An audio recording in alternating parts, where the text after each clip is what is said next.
Les travailleurs sans papier sont-ils indispensables à l'économie des sociétés occidentales? En ce 1er mai, Journée internationale des travailleurs, nous avons voulu comprendre le point de vue des travailleurs africains sans papier. Quelles sont leurs revendications? Comment les justifient-ils? Et nous sommes ce soir avec Anchouman Touré. Bonsoir. Bonsoir. Merci d'être avec nous au Journal Afrique. Bienvenue. Alors, pour dire en quelques mots, vous êtes malien, militant au collectif des travailleurs sans papier de Montreuil, en région parisienne. Peut-être une première question, Monsieur Touré, peut-être pour savoir quand est-ce que vous êtes arrivé en France et comment est-ce que vous êtes devenu travailleur clandestin? Oui, je suis arrivé en France en fin 2014. Je suis arrivé par l'Italie, dont j'ai fait une traversée longue de la Méditerranée pour arriver à l'Italie. Mais comme l'Italie, c'est un pays où tous les sans-papiers et toutes les personnes majoritairement de l'Afrique de l'Ouest et l'Afrique occidentale dont ils étaient colonisés par la France, directement on se sent en France. C'est pour cela que je suis arrivé directement en France en 2014. Et donc vous êtes en France depuis 2014. Au Mali, je crois, vous étiez comptable de formation, c'est bien ça? Oui, j'étais comptable de formation. Et aujourd'hui?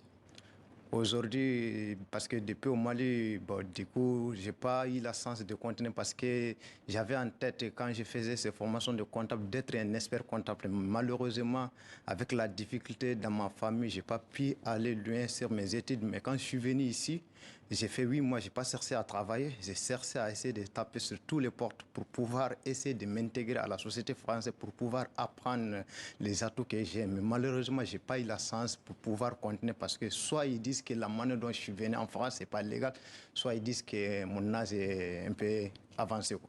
Et donc aujourd'hui, vous faites des travaux divers et variés. Vous travaillez en intérim dans la restauration.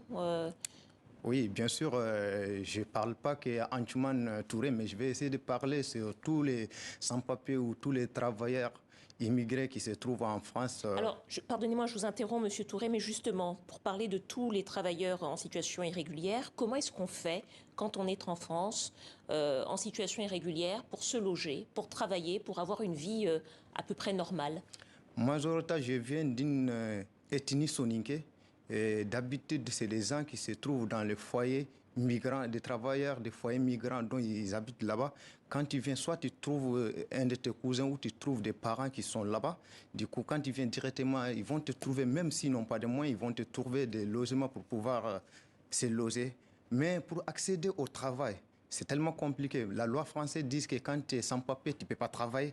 Du coup, qu'est-ce qu'on fait? Parce que nous, on a été éduqués de ne pas sortir, d'aller manger ou demander quoi que ce soit.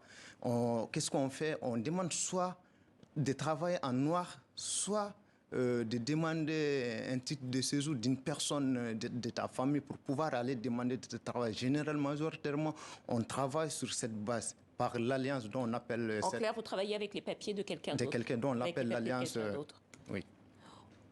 Les autorités, alors aujourd'hui vous avez manifesté, le 1er mai, donc vous avez manifesté à Paris pour demander la régularisation globale des sans-papiers. Les autorités disent que c'est impossible de régulariser tous les travailleurs en situation irrégulière.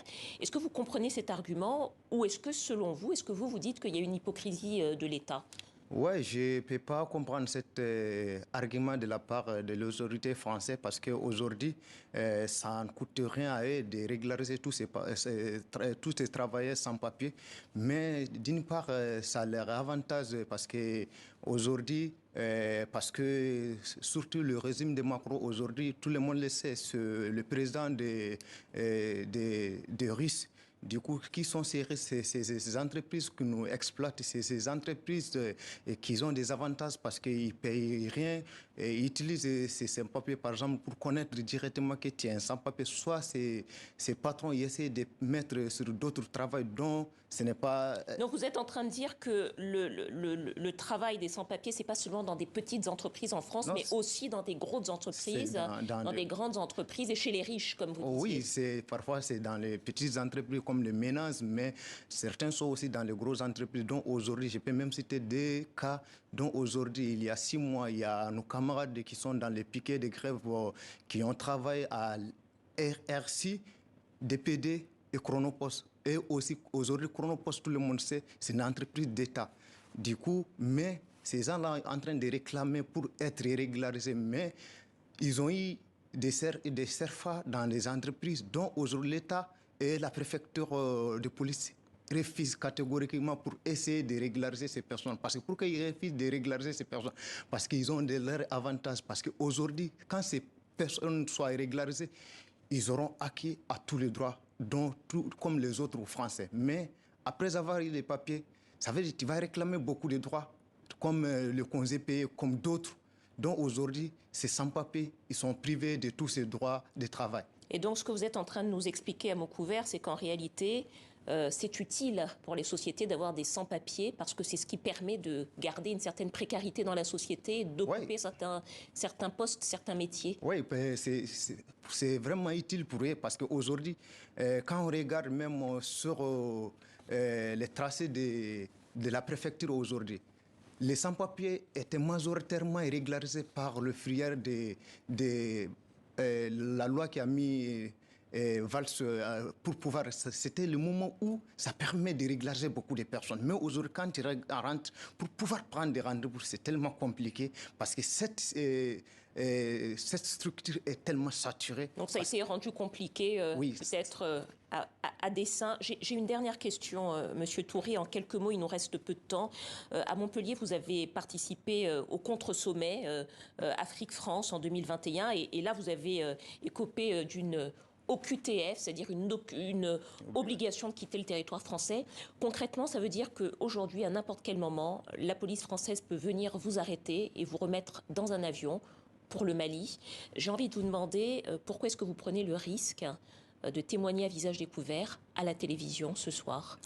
Oui, comme je vais souligner, parce que vous avez dit OQTF, c'est pas que OQTF seulement, il y a l'IRTF aussi qui est interdiction de rentrer sur le territoire. De rentrer dans le territoire français. Bien sûr, si je viens à la télé pour pouvoir, parce qu'aujourd'hui, sur les cas de sans-papiers, si aujourd'hui on est dans les situations, parce qu'on n'est pas médiatisé d'une part, à chaque sortie, on ne voit pas des journaux qui parlent, généralement, la plupart des journaux, ils sont favorables à ce que l'État nous impose.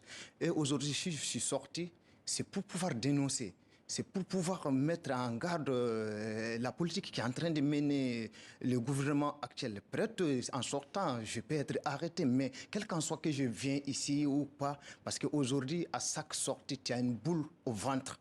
Bon, moi, à un moment, j'en ai marre de cette boule au ventre. C'est pour cela que je suis... Et non seulement aussi, je suis militant aussi. Bon, c'est cela a fait que... Aujourd'hui, je veux que vous êtes déterminé à parler. Ouais, les choses changent politiquement pour moi et pour tous les camarades sans-papiers qui habitent en France. Avec qui vous luttez. Oui. Merci beaucoup. Antoumane Touré, militant collectif des travailleurs sans-papiers de Montreuil. Merci à vous pour votre témoignage. Merci.